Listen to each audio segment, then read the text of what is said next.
they're just going to phase them out, right? Now the thing is, here's the thing. Okay, everybody got the tinfoil hats on? All right. Well, what if they start shelving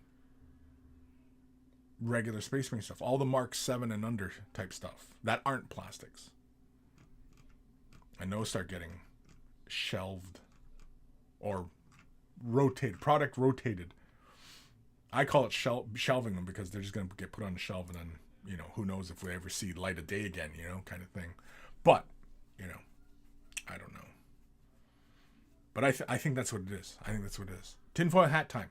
Tinfoil hat. So everybody got the tinfoil hats on? Okay. So, yeah. This is the beginning. This is the beginning of them phasing out the other Marines.